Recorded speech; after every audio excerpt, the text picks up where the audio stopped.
So next हम करेंगे cobbler rose considered 5 stages of dying. जो कबलर रोज़ ने हमें 5 स्टेजेस ऑफ डाइंग की दी हुई थी वो एक्सप्लेन करेंगे। सो फर्स्ट स्टेज क्या है, denial and isolation. Second anger. Third bargaining. Fourth depression and last one acceptance.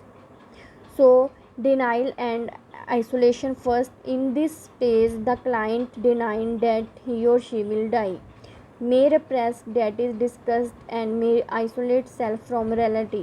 The person may think they made mistake in the diagnosis, they may not come to the hospital। कहते first क्या होता है, जो dying के stages है, तो first है denial and isolation.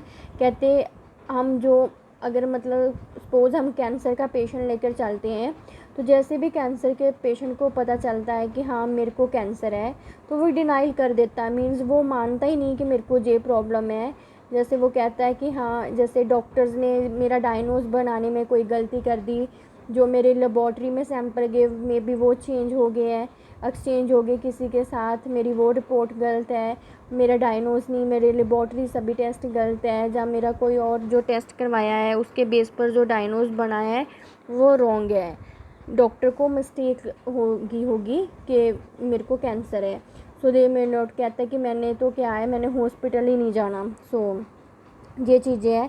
So anger में क्या है कि पेशेंट जो है देन अगर जब उसको पता चल जाता है कि हाँ थोड़ी देर बाद उसको थोड़ा सा समझ आ जाती है कि हाँ मेरी रिपोर्ट ठीक है, then the client expresses rage and hostility in the anger stage and adopt a why me attitude. Hostility may be directed toward care giver और लोकल वंस। कहते क्या है, एंगर में जो पेशेंट है उसको फिर जैसे अपने जो एक्सप्रेस करता है अपने शेयरिंग फीलिंग्स, तो उसमें वो गुस्सा शो करता है। वो बोलता है कि वाई मी, मेरे साथ ही ऐसा क्या हुआ, वो नेगेटिव एटीट्यूड में जब गुस्से में बोलेगा। सो बार्गेनिंग थर्ड जो है, the client tries to barter for more time. If I can live up to my grandson's marriage, I will be satisfied. Just let me live until then.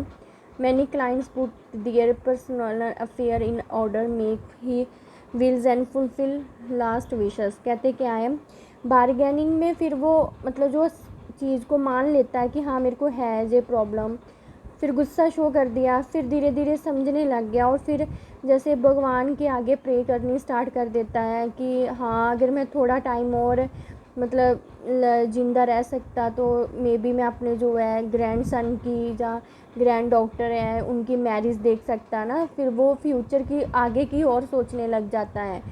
सो इसमें bargaining नहीं, तो वो जैसे परमात्मा को बोलेगा कि हाँ नहीं मैं और टाइम जीना चाहता हूँ, अभी मेरे को मरना नहीं था, मैंने ये काम करना है, सोचे होते हैं फ्यूचर में, मतलब जैसे पर्सन ने काम की मैंने ये करने हैं। सो उसमें वो फ्यूचर का सोचने लग जाता है, अगर मेरी डेथ होगी तो मेरे बच्चों का क्या होगा, मैंने तो अभी ये करना था। सो वो बार्गेनिंग में आ गया। सो फोर्थ कहते हैं डिप्रेशन। फिर वो धीरे धीरे जो है डिप्रेशन की स्टेज में चला जाता है। So in this stage the client goes through a period of grief before death. The grief is characterized by crying and not speaking much. So I waited all these years to see my grandson married. I will die before the gets married।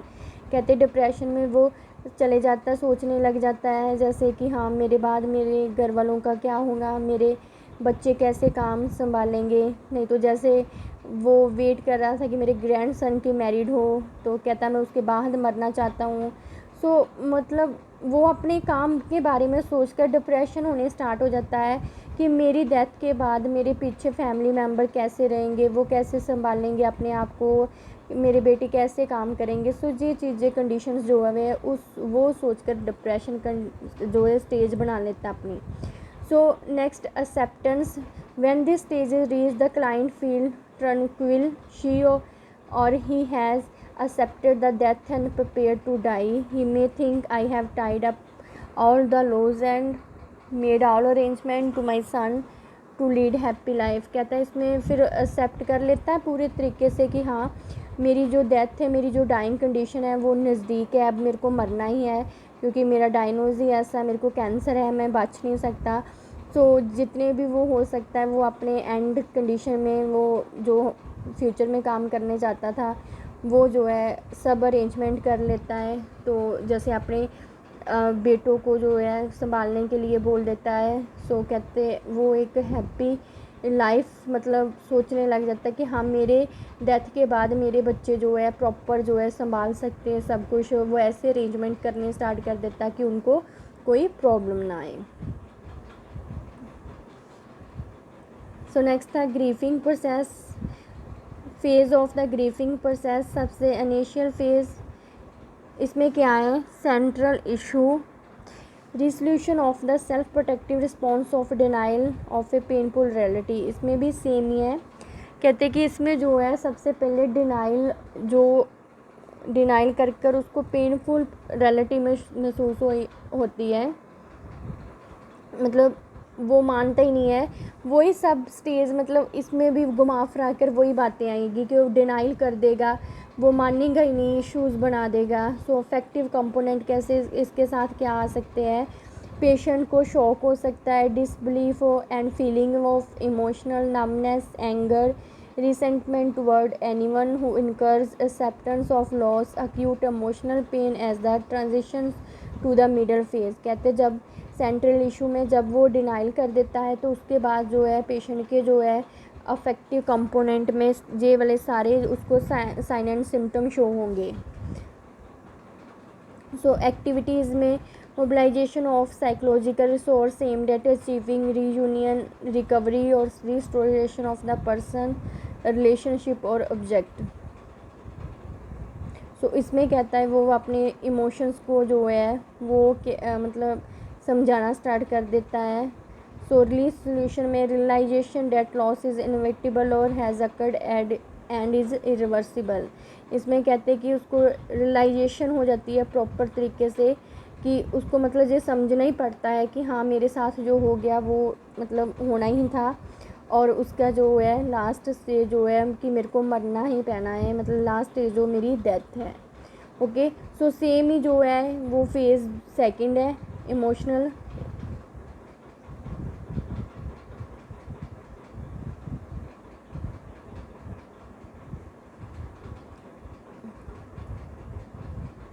Okay, so next हम करेंगे care of dying patient.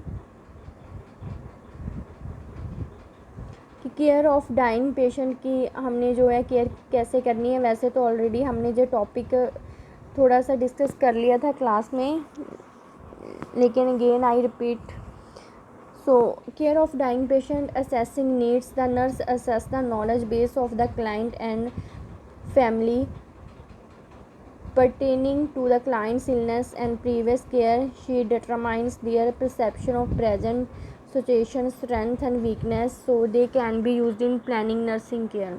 कहते कि nurse जो है उसको knowledge proper assess knowledge होनी चाहिए family और जो उसके साथ क्लाइंट की इलनेस है एंड उसमें कैसे कैसे उसकी प्रीवियस केयर करनी है। So she assess कॉपिंग behaviour of client, कहते वो ऐसा बिहेवियर नर्स की रिस्पॉन्सिबिलिटी है कि जब पेशेंट जो है वो डाइंग कंडीशन में है तो ऐसा बिहेवियर शो करे, मतलब कॉपिंग बिहेवियर मीन्स जो उनको फैमिली मेम्बर को क्लाइंट को ये लगे कि हाँ मेरे को जो है नर्स वो सपोर्ट दे रही है। सो कहते हैं हमें उनकी जो है नीड्स भी देखनी पड़ती है कि क्या क्या नीड होती है जो डाइंग पेशेंट है। ये नहीं है कि पेशेंट जो डाइंग कंडीशन में है तो आप उसकी केयर ही नहीं करोगे कि अब तो जो मरने वाला है हमारी कोई रिस्पॉन्सिबिलिटी नहीं है, नहीं, आपने पेशेंट को डेड मीन्स जब उसकी प्रॉपर डेथ हो जाती है तो डेथ के बाद उसकी डेड बॉडी तक आपने पेशेंट को केयर प्रोवाइड करनी होती है नर्सेज ने। Then first psychological support. So psychological support में there are 5 psychological stages that dying person pass through. These are denial, anger, bargaining, depression and acceptance, जो हमने पीछे पढ़ लिया है कि डिनाइल में वो मानता ही नहीं है। देन एंगर, वो दुख मतलब उसको ज़्यादा गुस्सा आना स्टार्ट हो जाता है, बार्गेनिंग करने लग जाता है, फिर वो थोड़ा सा टाइम मांगने लग जाता है, फिर डिप्रेशन में, देन लास्ट एक्सेप्ट कर लेता है। Then in all these stages nurse need to truthful but prudent in all their dealing with patient to warm support and understanding. कहते हैं सो इस ऑल दी स्टेज में नर्स को बिल्कुल जो है पेशेंट के साथ ट्रूथफुली रहना है, क्योंकि इस कंडीशन में आपने नर्स ने बता देना कि आपकी कंडीशन क्या है। बट कहते हैं कि क्या करना है कि हमने पेशेंट को सपोर्ट प्रोवाइड करवानी है, मीन्स प्रॉपर सपोर्ट देनी है, उसका बिहेवियर पैटर्न डिस्टर्ब्स नहीं होने देना, अंडरस्टैंड करवाते रहना है। So develop such relation that let the patient tell you what he know about his condition. So try to use his own word when talking to him. No one really knows that what the future hold and miraculous recovers may occur। सो कहते क्या क्या psychological needs जो है वो dying patient की हो सकती है। Relief from loneliness, fear and depression, उसको अकेला महसूस नहीं होने देना। देन उसको जो फियर है अपनी डाइंग कंडीशन डेथ के रिगार्डिंग वो दूर करवाना। देन पेशेंट जो डिप्रेशन में ना जा सके तो उसके साथ जो हमने प्रॉपर सपोर्ट है नर्स ने पेशेंट को प्रोवाइड करवानी है। Then maintenance of security, self confidence and dignity. कहते हैं हमने पेशेंट की सिक्योरिटी भी मतलब मेंटेन करनी है, सेल्फ कॉन्फिडेंस भी बढ़ाना है कि उसका ज़्यादा ही कॉन्फिडेंस लेवल जो है वो लो ना हो जाए अपनी डेथ को लेकर। सो डिग्निटी मीन्स आपने उसकी डिग्निटी एंड तक मेंटेन रखनी, जब तक उसकी डेथ नहीं हो जाती तब तक भी पेशेंट की हम डिग्निटी मेंटेन कर कर रखते हैं, तो ये नर्स की रिस्पॉन्सिबिलिटी है। देन मेंटेन होप, हमने मीन्स उसको जैसे कोई आस जो है वो देनी है कि हाँ कि कोई नहीं है, आप थोड़ा टाइम ऐसे निकाल सकोगे, लेकिन है तो नहीं है, लेकिन हम उसकी थोड़ी सी होप को मेंटेन कर सकते हैं। Meeting the spiritual need according to his religious customers. कहते हैं आप उसकी जो है स्पिरिचुअल नीड के अकॉर्डिंग, आपको रिलीजियंस के अकॉर्डिंग उसको कोई मतलब नीड्स प्रोवाइड कर सकते हो। लाइक आप पेशेंट को रिलीजियन सॉन्ग, म्यूजिक सॉन्ग जो है वो लगा कर दे सकते हो कि पेशेंट का थोड़ा माइंड जो है वो डिवर्ट हो जाए। Then the nurse attitude towards the relative should be sympathetic, considerate and meaningful. They should be given enough time to with dying person। कहते नर्स का एटीट्यूड जो है रिलेटिव के जो साथ वो सिंपैथिक होना चाहिए, मीन्स उनको भी सिम्पथी शो करनी है।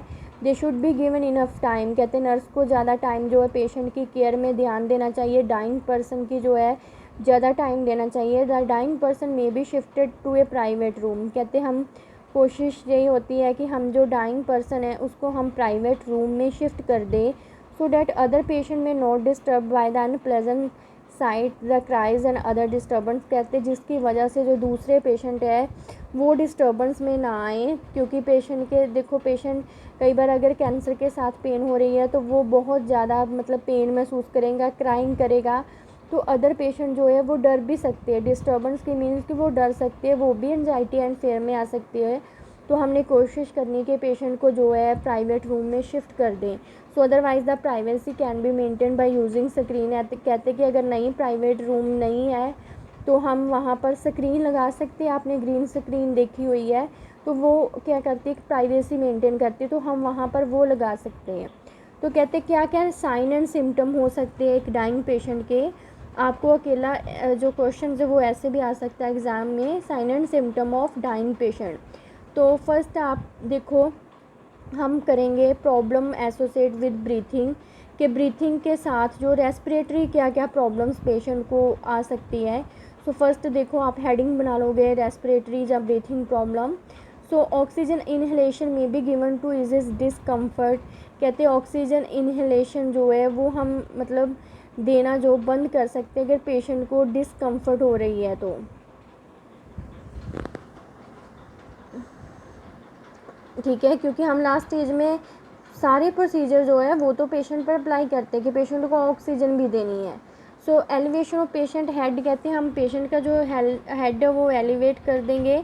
शोल्डर मेक ब्रीथिंग ईजियर, कहते हैं जिसकी वजह से जो पेशेंट है वो प्रॉपर ब्रीथिंग ले सकेगा।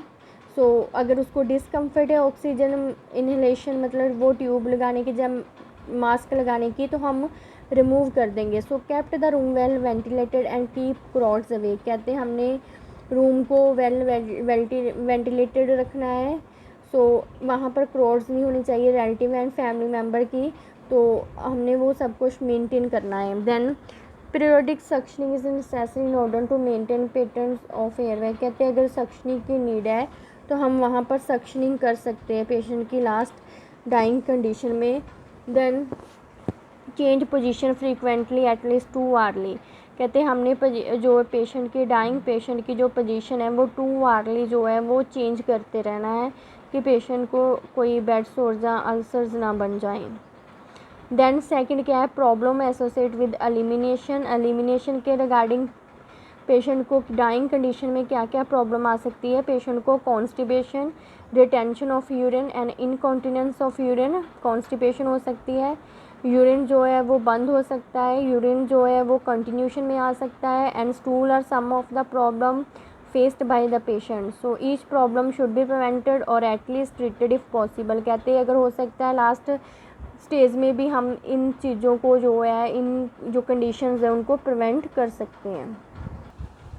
सो next problems sign and symptom जो है एसोसिएटेड विद इमोबिलिटी के, उसके इमोबिलिटी के जो रिगार्डिंग है वो क्या क्या सिम्टम शो होंगे डाइंग पेशेंट के। Patient should be comfortably placed and their position frequently changed in bed.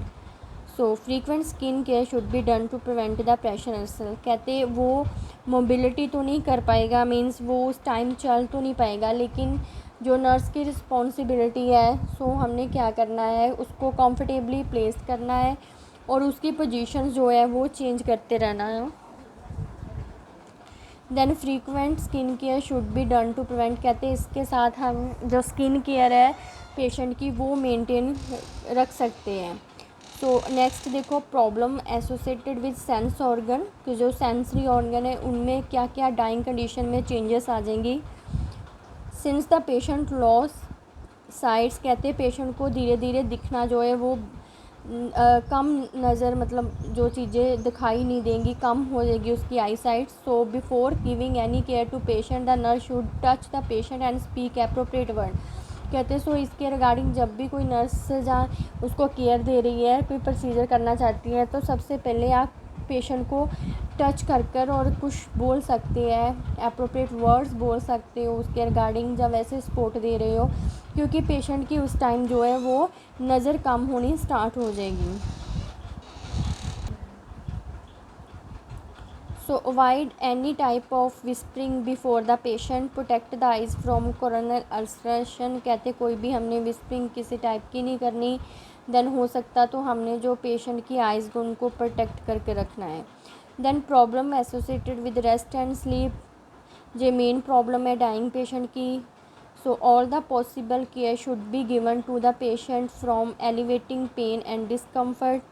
Patient should not be disturbed when sleeping. कहते क्या है, all the possible care should be given to patient. Patient को pain होगी, discomfort होगी, patient crying कर रहा है pen के साथ, तो उसके साथ पेशेंट को रेस्ट एंड स्लीप तो आने के चांसेस ही नहीं है। सो इसमें क्या है कि आप पेशेंट शुड नॉट, अगर उसकी थोड़ी सी भी पेशेंट का स्लीप पैटर्न मेंटेन हो रहा है तो हमने कोशिश करनी है कि पेशेंट को जो है उसका मतलब जो स्लीप पैटर्न वो डिस्टर्ब ना होए, मेंटेन ही रहे। पेशेंट अगर थोड़ा टाइम भी सो रहा है तो हमने उसको सोने देना है। Then problem associated with cleanliness and grooming. कहते हैं लास्ट है कि हमने उसका जो क्लीनिनेस एंड ग्रूमिंग है वो मेंटेन करते रहना है।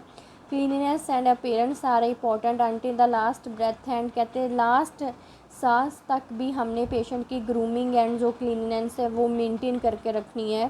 So cleanliness of skin and care of hair, care of mouth, care clothing are also very important. इसमें देखो आप क्या है, जो डाइंग पेशेंट है, डाइंग पेशेंट के जो है सब प्रोसीजर आप उस पर करोगे।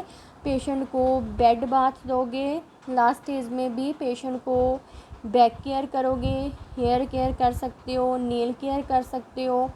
सो ये सब चीज़ें जो है आप पेशेंट की मेंटेन एंड कंडीशन तक जो है मेंटेन रखनी है, क्योंकि पेशेंट की डिग्निटी हम डेड बॉडी तक रखते हैं। सो आपने उसकी cleanliness and grooming and stage तक मेंटेन करनी है। तो आप ये सब प्रोसीजर जो है उसमें एक्सप्लेन कर सकते हो कि हमने पेशेंट की स्किन इंटीग्रिटी कैसे मेंटेन रखनी है, केयर ऑफ हेयर करनी है, देन केयर ऑफ माउथ कर सकते हो आप, ठीक है। देन बेड बाथ दे सकते हो पेशेंट को, back care and back massage कर सकते हो कि पेशेंट को थोड़ी मतलब कंफर्ट महसूस हो।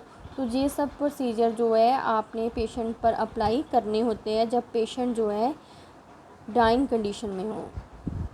सो सबसे पहले हमने क्या किया, sign and symptom of dying patient के कौन कौन से हैं। फर्स्ट आप करोगे sign and symptoms related to respiratory system. तो उसमें यही है, ऑक्सीजन की कमी तो है, ऑक्सीजन इनहेलेशन तो करवा सकते हो, अगर पेशेंट को डिस्कम्फर्ट है तो रिमूव कर दो। उसके साथ आप पेशेंट का एलिवेट कर सकते हो head and shoulder. Then keep the room well ventilated and keep crowd away. Suctioning, change position. Then problem sign and symptom related eating and drinking. Sorry ये हमारा छूट गया। सो इसमें क्या है, एनरोक्सिया कि पेशेंट को भूख नहीं लगती, nausea and vomiting are commonly seen problem in dying person. कहते हैं ये जो तीन मतलब है, एनरोक्सिया, नोजिया एंड वॉमिटिंग, ये कॉमनली सीन होगा डाइंग पर्सन में। So they may be unable to swallow even the sips of water. कहते कई बार क्या हो जाता है डाइंग कंडीशन में, स्टेज में पेशेंट तो एक सिप ऑफ वाटर नहीं ले सकते। So IV fluid should be given. कहते लास्ट डाइंग मतलब डेथ कंडीशन आने तक हम पेशेंट का आईवी थेरेपी मेंटेन रखते हैं, आईवी फ्लूइड उसको कंटिन्यूशन में देते हैं। So if they can tolerate oral fluid, sips of fluid should be given. कहते अगर वो थोड़ा सा ऑरल फूड ले सकता है तो हमने लास्ट डेथ कंडीशन आने तक पेशेंट के माउथ में थोड़ा सिप ऑफ वाटर जो है वो हमने पेशेंट को दे ही जाना है। So maintain frequent oral hygiene. Frequently आपने ऑरल हाइजीन का प्रोसीजर करते जाना है पेशेंट पर, ब्रशिंग करवाते रहना है पेशेंट को। Apply emollients to dry sip. कहते क्या होता है कि जैसे कुछ पेशेंट खा पी नहीं रहा तो जैसे डिहाइड्रेशन होने के चांसेस हो जाते हैं, तो नहीं भी है तो पेशेंट की इलास्टिसिटी मेंटेन नहीं रहती, डाइंग कंडीशन में स्किन इंट्रीगेटी हो जाती है, तो उसके साथ पेशेंट के जो लिप्स हैं वो भी ड्राई होना स्टार्ट हो जाते हैं। कहते हैं हमने कोई ऐसे एमोलेंट्स यूज़ करनी है, मॉइस्चराइज़र यूज़ कर सकते हैं कि पेशेंट के जो लाइक आप वैसलीन कुछ अप्लाई कर सकते हो पेशेंट के लिप्स पर कि पेशेंट के लिप्स क्रैक ना हो। Then denture should be removed and kept safely. कहते हैं अगर उसने कोई आर्टिफिशियल टीथ या डेंचर है उसके तो हमने उनको रिमूव करवा देना है।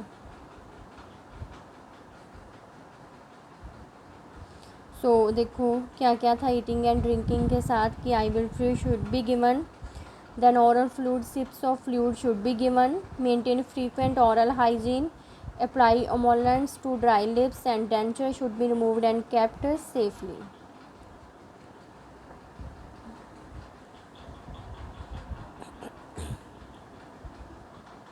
देन उसके बाद हमने क्या किया था, problem associated with elimination, problem associated with mobility कि मोबिलिटी नहीं कर पाता patient. Then with sense organ regarding कि उसको उसकी धीरे धीरे आई साइट जो नज़र है वो वीक हो जाएगी और उसको पता नहीं चलेगा।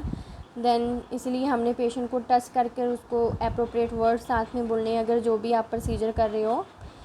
Then rest and sleep, then problem associated with cleanliness and grooming.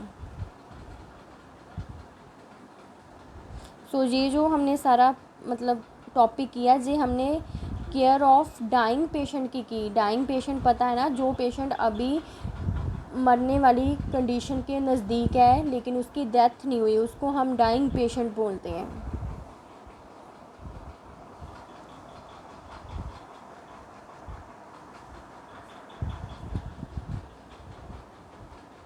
So nurse का क्या है, इसकी रिस्पॉन्सिबिलिटी नर्सिंग मैनेजमेंट में सबसे पहले नर्स ने साइकोलॉजिकल सपोर्ट देनी होती है पेशेंट को। देन साइकोलॉजिकल नीड्स जो है वो पर्सन की जो है प्रॉपर जो है पेशेंट को प्रोवाइड करवानी है। नीड्स क्या क्या है, लाइक पेशेंट को relief from loneliness, fear and depression, maintain of security, self confidence and dignity, maintenance of hope and meeting the spiritual needs according to his religious customers. कहते हैं आप देखो लास्ट में आप अगर आपको साइन एंड सिम्टम आते हैं तो लास्ट में आप नर्सिंग रिस्पॉन्सिबिलिटीज़ लिख सकते हो रिगार्डिंग डाइंग पेशेंट, तो उसमें आप जो है फर्दर जो है ये हेडिंग बना लेना, ठीक है। relief from loneliness, maintenance of security, maintenance of self confidence, and maintenance of dignity. Next, maintenance of hope and meeting the spiritual need according to his religious customers.